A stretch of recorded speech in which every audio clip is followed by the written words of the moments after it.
Demak, endi biz 5-savolni boshlaymiz. Ko'rsatilgan sharoitda qaysi bo'lakdan o'ngga burilish kerak debdi. Faqat A chizig'i bilan belgilangan o'ng chekkadagi bo'lakdan burilishimiz kerak bo'ladi.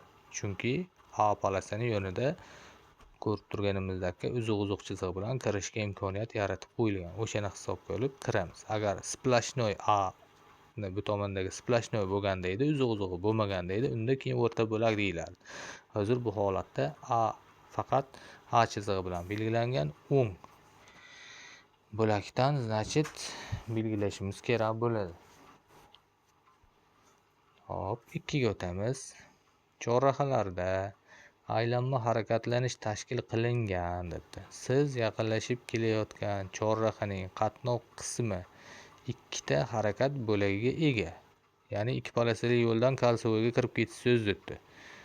Endi chorrahaga kirishda burilish uchun debdi. Siz qaysi bo'lakni egallashingiz lozim debdi. Demak, o'ng yoki chap bo'lakni. Chunki o'ngga burilsak, o'ng bo'lakni, chapga burilsak, chap bo'lakni egallashimiz kerak bo'ladi. 3. Qaysi belgi transport vositalarining belgida ko'rsatilgandan kam oraliq masofada harakatlanishini taqiqlaydi deb aytyapti. Demak, 3 oraliq, minimal oraliq degan belgimiz, oraliq masofa shu 3 ga to'g'ri keladi. Hop, 4. Qaysi hollarda velosipedlarda qatnov qismining o'ng chekkasidan chiqishga yo'l qo'yiladi debdi.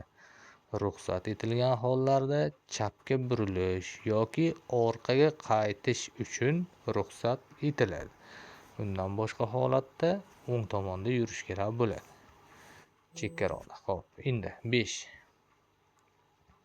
Siz balandlikka deyapti, balandlik tomonga qarab svetoforning ruxsat beruvchi ishorasini kutib to'xtab turibsiz deyapti. Bunda avtomobilni joyida tutib turishning eng yaxshi usuli debdi. To'xtab turish tormozi bilan turish eng nadejniy yaxshi usul deb hisoblanadi. 5.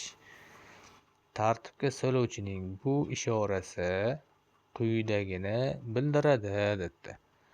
Xo'p, endi bu holatda ko'k, qizil, yashil avtomobillarga harakatlanishga ruxsat beriladi. Sariq, oq avtomobillarga taqiqlanadi.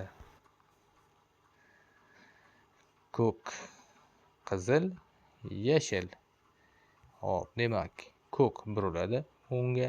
Bu tomondan kelayotgan barcha mashinalarga harakatiga ruxsat, qizil ham o'tib ketaveradi. Hop, yashil u ham oldidan kelib o'ngga buriladi, unga ham ruxsat. Hop, sariq va oq avtomobillarga taqiqlanadi deyapti.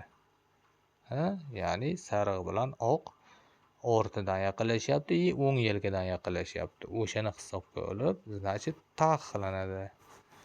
5. 6 ga o'tdik ekan. 5 belgilab bo'lmiz. Yo'q, 7 ekan o'zi. Hop, 7.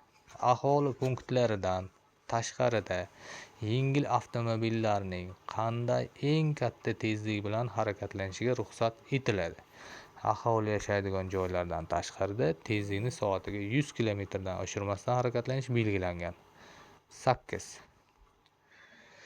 Sanab o'tilgan hollarning qaysi birida haydovchi o'zining transport vositasini ichki ishlar organlari xodimi ixtiyoriga berishi shart debdi. Kechiktirib bo'lmaydigan xizmat vazifalarini bajarish zarurati tug'ilgan hollardagina beriladi. Boshqa holda majburiy emas. 9. Ushbu sharoitda avtobusning chorrahaga kirishiga ruxsat etiladimi?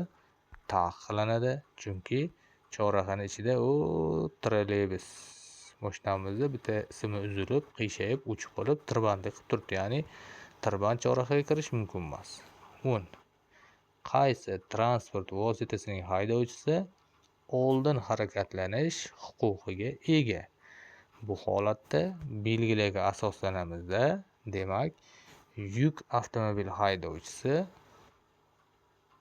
oldin harakatlanish huquqiga ega. Chunki belgida mana oddiy belgimiz, yo'lni o'ng tomondan biz yuramiz, chap tomondan qarshisidan keladi. Telefonda ham yoqmagan odamga qizil beramiz, belgida ham demak biz yoqmamiz, bizga qizil beribdi avtobusga. Yo'paradagilar yoqibdi ekan, unga значит qora, ya'ni oldin o'tish huquqini berishini aytib qo'yibdi. Testni yakunlash qilamiz. Ko'rib chiqamiz. 1 to'g'ri, 2, 3, 4, 5, 6, 7, 8, 9, 10. Demak, hammasi to'g'ri.